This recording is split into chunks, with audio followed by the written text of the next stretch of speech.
The silence in the nursery was louder than any scream I was holding back. My name is Lillian, and just 6 weeks ago, holding my newborn daughter Leah was the purest joy I'd ever known. Her tiny fingers wrapped around mine, her milky breath on my cheek. I thought my heart would burst with love. Aidan, my husband, had tears in his eyes when she was born. We were supposed to be happy. We were supposed to be a family.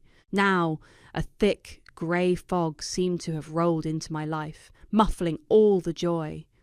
It started subtly, a creeping exhaustion that sleep couldn't fix, a worry that gnawed at the edges of my thoughts. Then it became a monster, whispering terrible things in the quiet moments. What if I drop her? What if I'm not good enough? What if I hurt her by mistake? The thoughts were like shards of glass in my brain. I loved Leah so fiercely it terrified me. "You're just tired, Lil," Aidan would say, his smile a little too bright, a little too forced. "It's normal. All new moms feel overwhelmed." His mother, Marin, moved in the week after Leah was born, supposedly to help. Her help felt more like a constant, suffocating audit of my every move.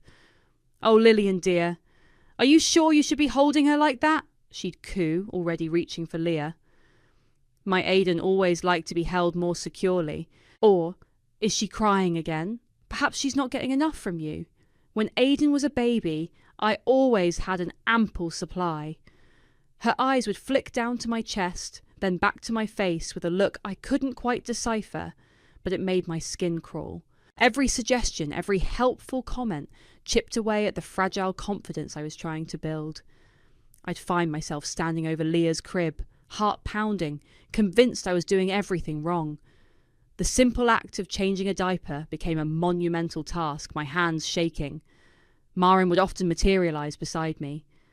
"Here, let me. You look like you're about to fall apart, dear." Aidan started spending more time at work, or decompressing with friends. "Marin's got things covered here, right?" he'd say, already halfway out the door. "You girls just bond." But I wasn't bonding. I was drifting, lost in a sea of anxiety and self-doubt. Marin's presence became a constant reminder of my perceived failures.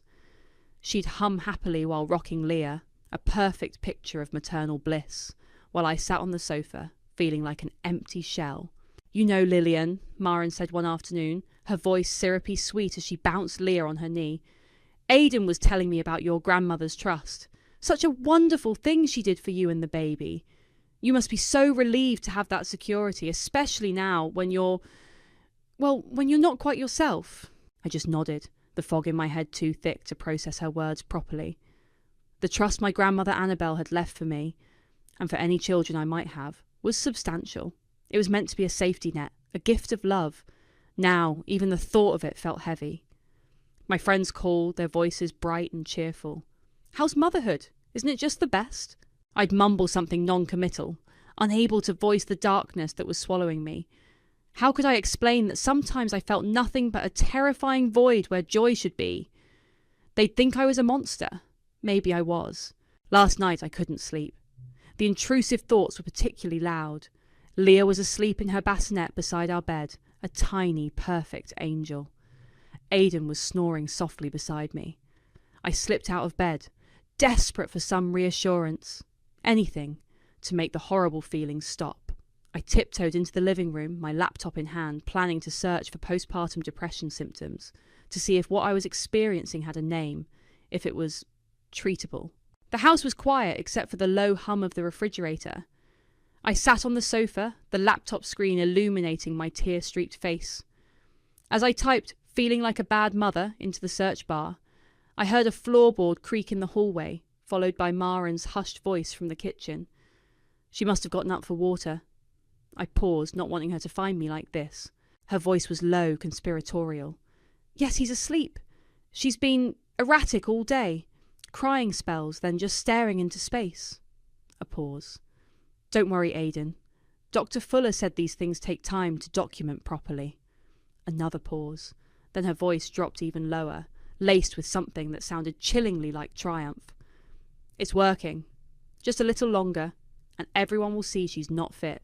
The trust fund is as good as ours." The laptop slipped from my numb fingers, clattering onto the rug. The trust fund is as good as ours." The words echoed in the suffocating silence of the living room, sharp and cold, slicing through the fog in my head. My breath hitched. It couldn't be. I must have misheard. My mind, already a tangled mess of anxiety, was surely playing tricks on me. I stumbled back to the bedroom, my heart hammering against my ribs.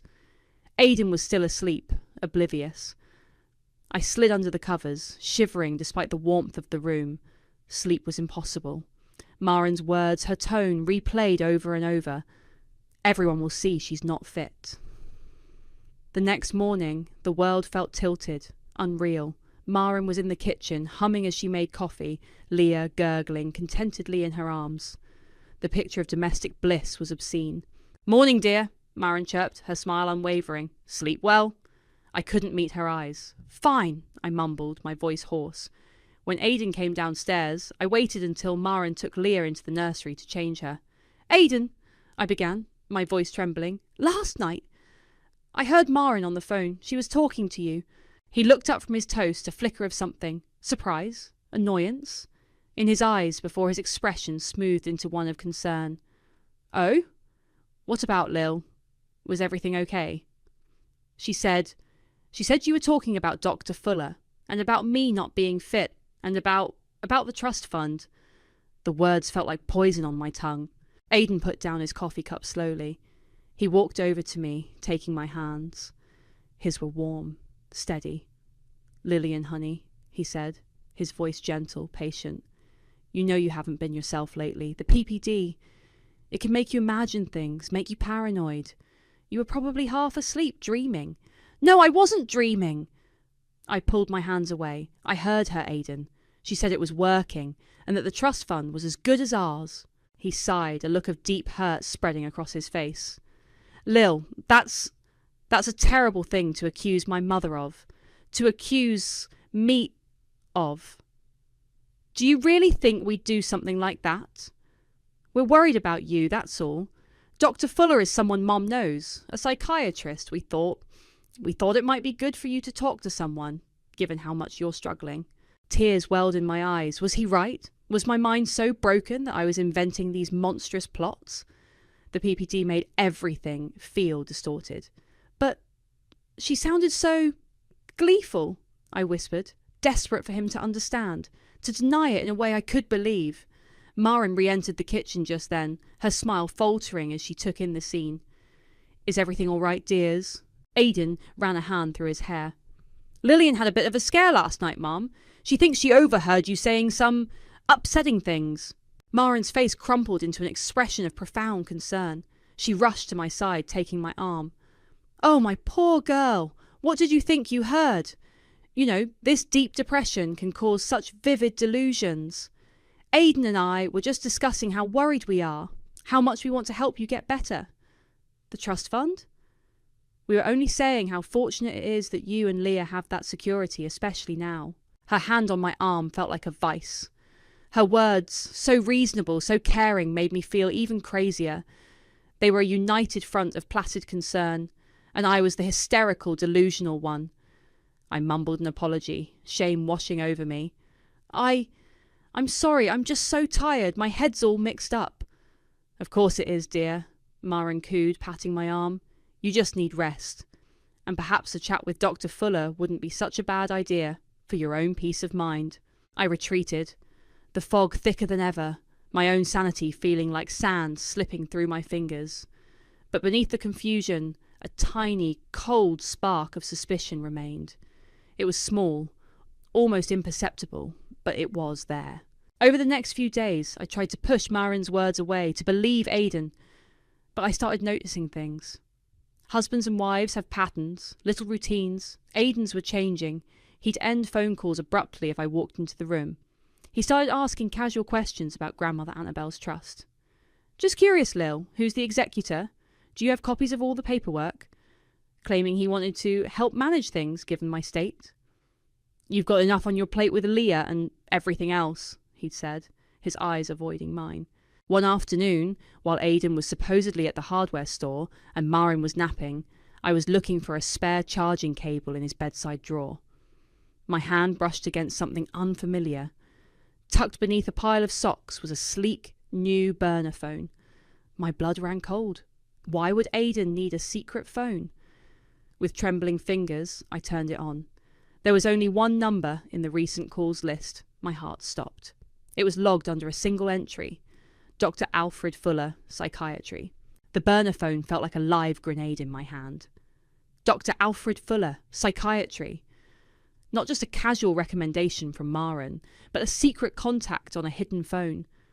The tiny spark of suspicion ignited, burning away a patch of the suffocating fog.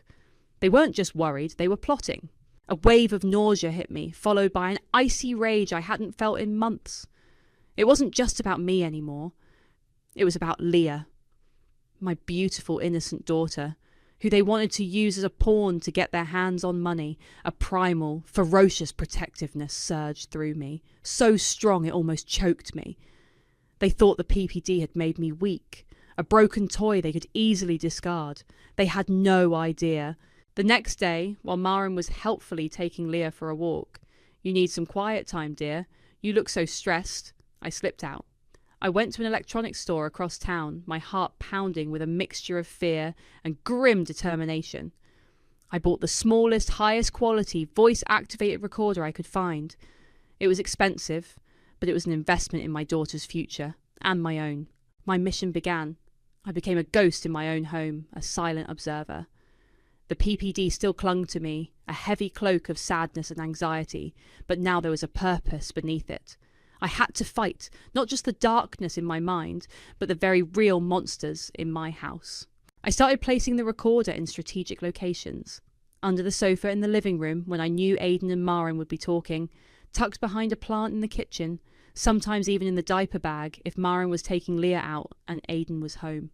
I'd retrieve it when they were occupied, my hands shaking as I transferred the audio files to a secure folder on my laptop, which I now kept password protected and hidden. The recordings were horrifying. "She's definitely getting worse," Maren's voice, crisp and satisfied. "Did you see how she just stared at the wall for 10 minutes this morning?" Aidan's reply, weary but complicit. "Dr. Fuller said we need more specific examples. Things that sound genuinely alarming. We need to make sure everyone sees it." "Don't worry, son," Maren soothed. "I'll make sure of it. We just need to keep emphasizing her fragility, her inability to cope." They discussed exaggerating my symptoms, twisting my words, coaching each other on what to say to family and friends who called. They talked about their meetings with Dr. Fuller, how he was advising them on the best way to present the case for incompetence. Each recording was another nail in their coffin, another piece of evidence. I also started a secret journal, a simple notebook hidden under my mattress, meticulously noting dates, times, specific incidents, and cross-referencing them with the recordings.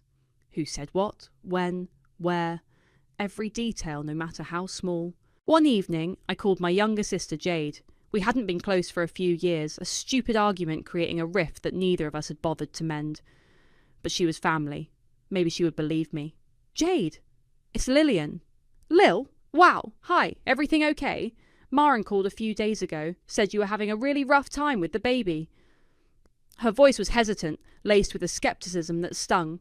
"Jade, I need to talk to you. It's about Aidan and Maren." I tried to explain, to tell her what I suspected, what I'd heard. "Lillian," she interrupted, her tone shifting from hesitant to concerned in a way that mirrored Maren's. "Are you sure you're all right? Maren said you've been a bit paranoid. Maybe you should talk to that doctor she mentioned. It sounds like you're under a lot of stress." My heart sank. Maren had already gotten to her, poisoning the well. "Jade, please, you have to listen to me." "I think you need to rest, Lil," she said gently but firmly. "Call me when you're feeling more yourself, okay?" The line went dead. I was truly alone in this. The isolation was crushing, but it also hardened my resolve. If no one would believe me, I'd make them see. I'd gather so much proof they'd have no choice. A few days later, I was reviewing the latest recording. Maren was speaking to Aidan, her voice low and urgent. "Lucille Fowler is coming over for tea tomorrow afternoon. I've been telling her how concerned we are about Lillian's episodes. Aidan, I need you to be here. And just before Lucille arrives, I want you to try and, well, say something that might upset her. We need Lucille to witness one of her outbursts. It'll be much more convincing if she sees it for herself. My blood ran cold. They were planning to provoke me, to stage a breakdown in front of a family friend Maren had been grooming. The recorder in my hand felt like my only weapon. The next afternoon, the air in the living room was thick with forced pleasantries. Lucille Fowler, a woman I'd known vaguely for years through Maren, sat perched on the edge of the armchair, her eyes darting towards me with a mixture of pity and apprehension. Maren was pouring tea, her movements graceful, her expression one of saintly concern. Aidan hovered nearby, looking suitably grave. "Lillian, dear, are you feeling a bit better today?" Maren asked, her voice dripping with false sweetness. I forced a weak smile. "Yes, thank you, Maren." Inside, I was a coiled spring of fury and anxiety. I knew what was coming. Just as Maren had coached him, Aidan chose his moment. As Lucille was mid-sentence, describing her prize-winning roses, Aidan turned to me, his voice loud enough for Lucille to hear clearly. "Lillian, did you remember to call the paediatrician about Leah's rash? You know, the one you were so frantic about yesterday. Or did that slip your mind too?" His tone was accusatory, condescending. It was a deliberate jab, designed to make me look incompetent, forgetful.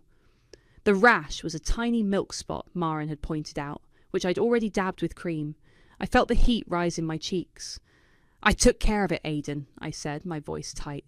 "Oh, good," he said, with an exaggerated sigh of relief. "One less thing for us to worry about, eh, Maren?" He winked at his mother. Maren patted my hand. "He's just worried, dear. We all are." She gave Lucille a significant look. Lucille nodded slowly, her gaze lingering on me. I could see the judgment forming in her eyes. I wanted to scream, to expose them right then and there, but I held my tongue, clinging to the image of the recorder silently capturing their charade. I excused myself, claiming Leah needed me, and escaped upstairs, my heart pounding. Later that night, after Maren and Aidan were asleep, I listened to the recording of Lucille's visit, and then to other files I hadn't yet had a chance to review thoroughly, and then I heard it. A conversation between Aidan and Maren from a few days prior, one I'd only skimmed. Aidan's voice was tight with a desperation I hadn't heard before. "I don't know what else to do, Mom," Vinny called again. "He's not going to wait much longer. If I don't get him that 20 grand by the end of the month..." His voice trailed off, but the fear was palpable. "Aidan, we've been over this," Maren said, her tone sharp. "The trust is the only way. Once Lillian is out of the picture, legally speaking, we'll have access. You'll be able to pay Vinny and whoever else you owe. Just stick to the plan. Dr. Fuller is confident. Gambling debts, $20,000. It wasn't just about greed then. Aidan was cornered. This wasn't opportunistic. It was a desperate, calculated move to save his own skin. The revelation didn't lessen his betrayal. It amplified it. He was willing to destroy me, to steal our daughter's inheritance, to pay off a bookie named Vinny. The next morning, armed with this new, sickening knowledge, I made a call. I found a lawyer online, Ms. Stacey Chapman, specialising in family law and custody battles. Her website projected strength and competence. I booked a consultation, my voice surprisingly steady. A few days later, I sat in Ms. Chapman's office, a sleek, modern space that felt worlds away from the oppressive atmosphere of my home. I laid it all out. The PPD, Maren's suffocating presence, Aidan's gaslighting, the overheard conversations, the burner phone, Dr. Fuller, and finally the gambling debts. I played her a few of the most damning recordings. Ms. Chapman, a woman in her 40s with sharp, intelligent eyes, listened intently, her expression growing more serious with each revelation. When I finished, she leaned back in her chair, silent for a long moment. "Mrs. Jenkins, Lillian," she said finally, her voice firm but kind. "What you've described, what I've heard, it's unconscionable, and frankly, it's criminal. You've done incredibly well to gather this evidence under such duress." Relief washed over me, so potent it almost made me weep. Someone believed me. "I'll take your case," Ms. Chapman stated. "We need to continue gathering evidence, every conversation, every incident. Document everything. They're building a case against you. We need to build an irrefutable one against them." I left her office feeling a sliver of hope for the first time in months. The fight was far from over, but now I wasn't alone. That evening, Aidan seemed more agitated than usual. He paced the living room while I fed Leah. Maren watched him, a frown etching her features. "She's too quiet," Aidan muttered, gesturing towards me. "It's like she's given up. It's unsettling." Maren nodded slowly. "Perhaps. Or perhaps she's just sinking deeper. Either way, you're right. We need to accelerate things with Dr. Fuller. It's time to push for a formal competency hearing. The sooner this is settled, the better." My blood ran cold. They were misinterpreting my quiet resilience, my focused evidence gathering as a sign of surrender, and they were about to escalate their attack. The official-looking envelope arrived a week later. My hands trembled as I tore it open. Court summons. Petition for a competency hearing and temporary guardianship of Leah Jenkins, filed by Aidan Jenkins and Maren Jenkins. The words swam before my eyes. They were actually doing it, citing my dangerous mental state and inability to care for a minor child. Attached was a preliminary report from Dr. Alfred Fuller, filled with clinical jargon and twisted interpretations of my PPD symptoms, painting me as a paranoid, delusional wreck on the verge of a complete breakdown. The reality of potentially losing Leah, of having her ripped from my arms by these two vipers, hit me with the force of a physical blow. The fog I'd been fighting so hard to keep at bay threatened to engulf me completely. My anxiety spiked, the intrusive thoughts returning with a vengeance. For a few terrifying days, I could barely function. Holding Leah was the only thing that anchored me, her warm little body a shield against the encroaching darkness. Maren, sensing my distress, ramped up her campaign. She was constantly on the phone, her voice dripping with sorrow as she recounted my latest episodes to anyone who would listen. She just stares blankly for hours, you know. And the things she says, so disconnected from reality. We're terribly worried about Leah's safety. She even called Jade again. My sister, to her credit, sounded less convinced this time. Maren called. "Lil!" Jade told me when I managed to get her on the phone, away from Maren's prying ears. "She was very dramatic. Said you accused her of trying to poison your food now." "I never said that, Jade," I cried, horrified. "She's twisting everything. She's lying." I know, Jade said. And for the first time, I heard a note of doubt in her voice about Maren, not me. "Actually, I saw you with Leah at the park last week, just for a minute. You looked tired, but you looked like a mum. Not like the raving lunatic Maren describes." A small seed of hope sprouted. Maybe Jade was starting to see. Ms. Chapman was a rock. "This is their move, Lillian," she said during an urgent phone call. "It's aggressive, but we anticipated it. The report from Dr. Fuller is biased and based on hearsay provided by Aidan and Maren. We fight it with facts, with your recordings. Don't let them break you. Focus on Leah. Focus on the truth." Her words helped. I clung to them like a lifeline. The upcoming hearing loomed, a terrifying precipice. I continued to record, to document, driven by a desperate, primal need to protect my daughter. Every hushed conversation, every manipulative tactic went into my evidence folder. One evening, Maren was in the kitchen, on the phone with Dr. Fuller. Her voice was low, but I'd become adept at anticipating these calls. I'd left a tiny recorder tucked into the fruit bowl on the counter earlier that day. She was discussing strategy for the hearing, her tone confident, almost gleeful. "Yes, doctor. Aidan will emphasise the incident with the dropped bottle. And I'll testify about her increasing paranoia, her refusal to let anyone else care for Leah for more than a few minutes. It all paints a very clear picture." After she hung up, she left her phone carelessly on the counter while she went to the bathroom. My heart leaped into my throat. This was a risk, a huge one, but I had to see. I darted into the kitchen, snatched her phone, and quickly scrolled through her recent texts. There it was, a short exchange with Dr. Fuller. Maren.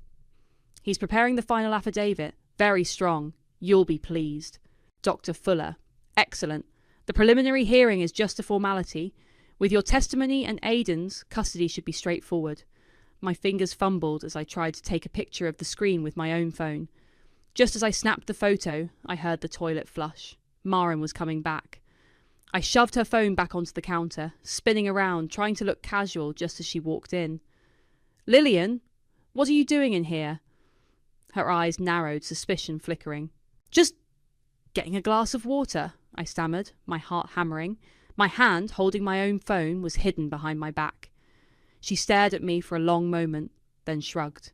"Well, try not to wander around in the dark. You might fall." I escaped, my breath catching in my throat. That was too close, far too close. But I had it. Another piece of the puzzle, another link in their chain of deceit. The text message was damning.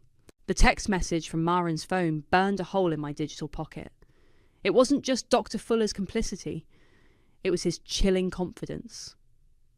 Ms. Chapman had been digging into Dr. Fuller's background, and a few days after my close call with Marin's phone, she called with a bombshell. "Lillian, we've found something significant about Dr. Fuller." Ms. Chapman's voice was grim. "He's not just some random psychiatrist Marin found. He was a medical school colleague of Marin's late husband, Aiden's father. And more importantly, public records show Marin bailed him out of a serious financial mess about 10 years ago. A failed private clinic, significant debts. He owes her, big time." It clicked into place. This wasn't just professional misconduct. It was a deeply personal debt being repaid. Dr. Fuller wasn't just helping a concerned mother. He was beholden to Marin, willing to risk his entire career to settle an old score, or more likely, to avoid whatever leverage she still held over him. The conspiracy was deeper, darker, and more rotten than I could have imagined. Aiden and Marin must have sensed my quiet determination, my refusal to crumble completely.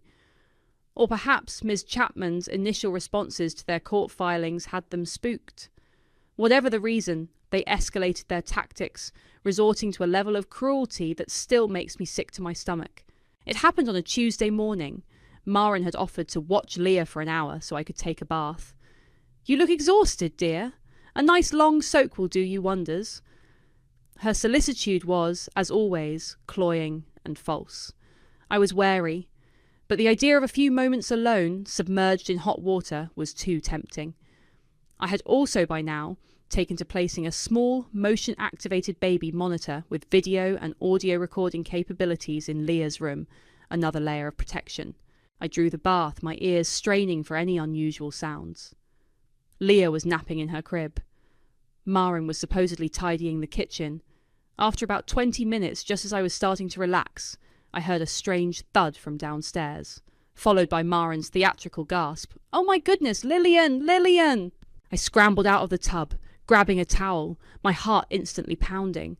I raced downstairs, dripping water, to find a scene straight out of a horror film.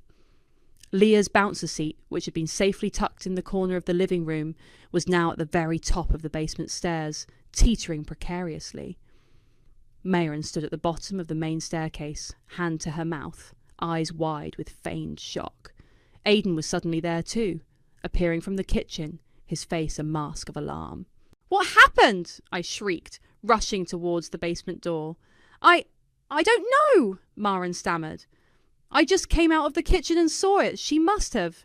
You must have left her there, Lillian. Oh, thank God, she didn't fall." Aiden grabbed my arm.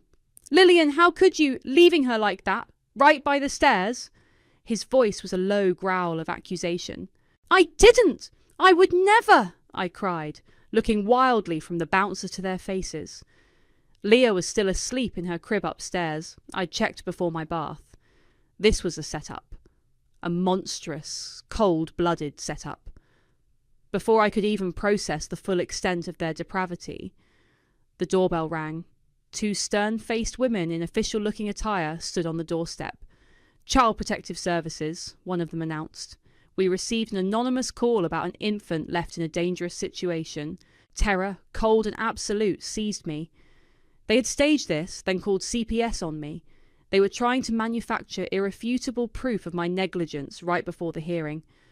For 2 agonizing hours, the CPS workers interviewed me, inspected the house, and spoke with Aiden and Marin, who played their roles as concerned, horrified family members to perfection. I was numb, barely able to speak, the world tilting crazily around me. This was it. This was how I lost her. Then, a lifeline. As the CPS workers were preparing their notes, I remembered the baby monitor. "Wait," I said, my voice hoarse. There's a camera in Leah's room. It records. Hope flickered. I prayed it had caught something, anything. We all trooped upstairs. I fumbled with the app on my phone, my hands shaking so badly I could barely type my password, and there it was. The motion activation had caught Maren. Clear as day, the footage showed her tiptoeing into the living room while I was in the bath, picking up the empty bouncer seat, carrying it to the top of the basement stairs and carefully positioning it. Then she'd walk back towards the kitchen, out of frame, presumably to discover it. The CPS workers watched the footage, their expressions hardening. They exchanged a look. "Mrs. Jenkins," one of them said to Maren, her voice devoid of warmth, "would you care to explain this?" Maren turned white. Aidan stared, speechless. The investigation was closed almost immediately, with apologies for the distress caused. But the terror of those few hours, the visceral fear of having Leah taken from me due to their lies, almost broke me. It was their most vicious attack yet, a desperate gamble to secure their victory. The court date was set for the following week. Ms. Chapman was furious when I told her about the CPS incident and showed her the baby monitor footage. "This is good, Lillian. Horrific, but good for our case. It shows their desperation, their willingness to commit fraud." She paused. "We have a strong case with the recordings, the financial motive, Dr. Fuller's connection to Maren, and now this. But," she added, her voice sobering, "court is unpredictable. And Maren and Aidan, they seem unnervingly confident. We need to be prepared for anything." The courtroom was cold, sterile, and suffocatingly quiet. I sat beside Ms. Chapman, my hands clenched so tightly in my lap my knuckles were white. Across the aisle, Aidan and Maren sat with their lawyer, looking the picture of concerned, aggrieved relatives. Maren dabbed at her eyes with a lace handkerchief. Aidan stared straight ahead, his jaw set in an expression of solemn responsibility. Dr. Fuller sat behind them, looking professional and grave. The hypocrisy was nauseating. Their lawyer began, painting a grim picture of my supposed mental decline. He called Aidan to the stand first. Aidan recounted, his voice thick with feigned emotion, instances of my erratic behaviour, my deepening paranoia, my inability to cope with the basic demands of motherhood. He spoke of my delusional accusations against him and his mother. Each lie was a fresh stab to my heart, but I met his gaze, letting him see the cold fury in my eyes. He faltered, just for a second, before looking away. Then Maren took the stand. Oh, Maren was a performer. Tears streamed down her face as she described her heartbreak at watching me deteriorate. She recounted fabricated incidents of me forgetting Leah, of wild mood swings, of nonsensical ramblings. "All we want is for Lillian to get help," she sobbed, "and for Leah to be safe." The judge, a woman with a stern but unreadable expression, listened impassively, occasionally making notes. Finally, Dr. Fuller testified. "He spoke with calm authority, using medical terms that made my PPD sound like a raging psychosis. He referenced his thorough assessment, his grave concerns for my stability and for Leah's welfare if left in my care. He recommended immediate intervention and temporary guardianship for Aidan and Maren. He was smooth, convincing, and utterly despicable. I felt a knot of dread tighten in my stomach. They were so plausible, so polished in their deceit. Then it was Ms. Chapman's turn. She stood, calm and composed, a stark contrast to the melodrama that had just unfolded. "Your Honour," she began, "we will demonstrate that this petition is not born of concern, but of a calculated malicious conspiracy to defraud my client and seize control of her child and her inheritance." A murmur went through the small public gallery. Aidan and Maren exchanged a nervous glance. Ms. Chapman started with Dr. Fuller. "Dr. Fuller, you testified that your assessment was based on direct observation and information provided by Mr. and Mrs. Jenkins. Is that correct?" "Yes, that is correct." "And you stand by your professional opinion that my client is unfit?" "Regrettably, yes." Ms. Chapman then presented the evidence of Maren's financial bailout of Dr. Fuller years ago.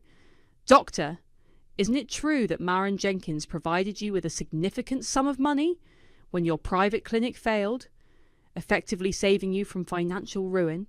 Dr. Fuller paled. He stammered, "That was a personal matter, unrelated." "Unrelated," Ms. Chapman pressed. Or did it perhaps create a debt, a sense of obligation? His composure began to crack. He avoided the judge's gaze. Then came the recordings. Ms. Chapman set up a small speaker. Your Honour, I would like to play a series of audio recordings, lawfully obtained by my client in her own home. The first recording crackled to life. Marin's voice, coaching Aidan. Say something that might upset her. We need Lucille to witness one of her outbursts. Aidan flinched as if struck. Marin's eyes widened in disbelief. Ms. Chapman played another, Aidan and Marin discussing the trust fund. Just a little longer, and everyone will see she's not fit. The trust fund is as good as ours, Marin gasped audibly. Her lawyer shot to his feet. Objection, Your Honour. This is inadmissible. On what grounds, counsellor? The judge asked, her voice sharp. The recordings were made in the petitioner's own home, where she has a reasonable expectation of privacy to record conversations she is party to or can overhear. Overruled. Proceed, Ms. Chapman. One by one, the damning clips played. Their plotting, their admissions of fabricating incidents, their discussions about manipulating Dr. Fuller, Marin's gloating, Aidan's desperate talk of his gambling debts to Vinny. The courtroom was silent, save for their recorded voices weaving a tapestry of their treachery. Aidan's confident smirk had long since vanished, replaced by a sickly green pallor. He stared blankly ahead, defeated. Marin began to tremble, her face contorting in a mask of rage and panic. Dr. Fuller looked like he was about to be physically ill. Miss Chapman then presented the baby monitor footage of Marin staging the scene with the bouncer seat at the top of the stairs, followed by the CPS report clearing me. She presented the text messages between Marin and Dr. Fuller. When the last piece of evidence had been presented, a heavy silence filled the room. The judge looked from the evidence to Aidan, then to Marin, then to Dr. Fuller. Her expression was no longer unreadable. It was thunderous. Marin finally snapped. She's lying! She's crazy! She faked all of it! She shrieked, lunging forward before her lawyer restrained her. Aidan just sat there, a hollow shell. The judge banged her gavel. Order! Mrs. Jenkins, control yourself, or I will have you removed. Her gaze, like chips of ice, settled on Marin, then Aidan, then Dr. Fuller. I have heard the testimony and reviewed the evidence presented by both sides. She paused, letting the weight of her words sink in, and frankly, I am appalled. The evidence of a deliberate, calculated, and cruel conspiracy presented by the respondent is overwhelming and deeply disturbing. My breath caught in my throat. Ms. Chapman gave my hand a reassuring squeeze. The judge continued, her voice ringing with authority. I am now ready to deliver my ruling on the petition for competency and guardianship. Furthermore, her eyes narrowed, I will be addressing the significant collateral issues this hearing has brought to light regarding potential perjury, fraud, and conspiracy to commit fraud. The judge's words hung in the air, heavy and final. This court finds no evidence whatsoever to support the petitioner's claims regarding Lillian Jenkins's competency or fitness as a mother. In fact, the evidence overwhelmingly demonstrates Ms. Jenkins to be a victim of a malicious and calculated campaign of gaslighting and manipulation. A wave of relief so profound washed over me that I nearly sagged in my chair. Ms. Chapman's hand was a firm anchor on my arm. Therefore, the judge continued, her gaze sweeping over Aidan and Marin, the petition for a competency hearing and temporary guardianship is dismissed with prejudice. Lillian Jenkins will retain sole legal and physical custody of her daughter, Leah Jenkins. Sole custody. The words were a balm to my raw nerves. Leah was safe. She was mine. Furthermore, the judge's voice hardened, this court is issuing immediate, permanent restraining orders against Aidan Jenkins and Marin Jenkins, prohibiting any contact with Lillian Jenkins or Leah Jenkins, direct or indirect, for a period of no less than 5 years. Marin let out a strangled sob. Aidan simply stared, his face ashen. And now, the judge said, her eyes fixing on the trio of conspirators, we turn to the more serious matters raised by the evidence. The recordings, the fabricated CPS report, the clear collusion with Dr. Fuller. This court cannot ignore what appears to be a blatant attempt to defraud Ms. Jenkins and pervert the course of justice. She picked up a sheaf of papers. I am referring this entire case file, including all submitted evidence and transcripts of testimony, to the District Attorney's Office for immediate investigation into potential criminal charges. These may include, but are not limited to, conspiracy to commit fraud, perjury, filing a false police report, and in the case of Dr. Fuller, severe medical malpractice and ethical violations that will also be reported to the State Medical Board. Dr. Fuller visibly slumped, his career flashing before his eyes and turning to ash. Maren looked like she might faint. Aidan finally seemed to grasp the enormity of what was happening. A tremor ran through him.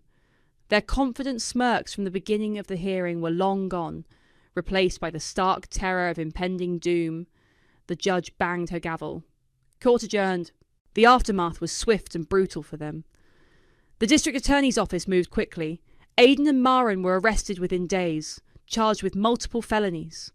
The news of their scheme and Aidan's gambling debts spread like wildfire through our community. They became pariahs. Aidan, without access to my grandmother's trust, and now facing hefty legal bills and likely prison time, was financially ruined.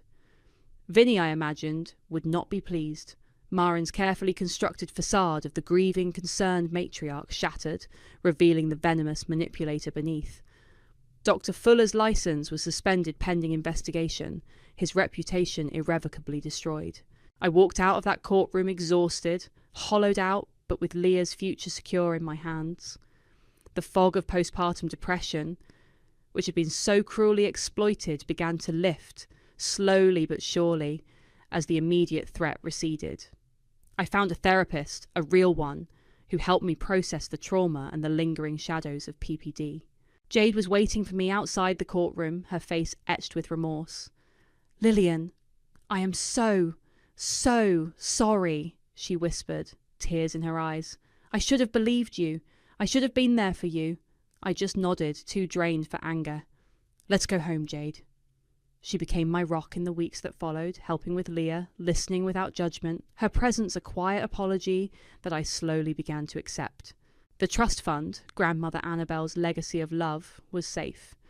It would provide for Leah, for us, a security that Aidan and Maren had so desperately tried to steal. I didn't forgive them. I don't think I ever will. Their destruction was the direct consequence of their choices, the karmic price for their cruelty and greed.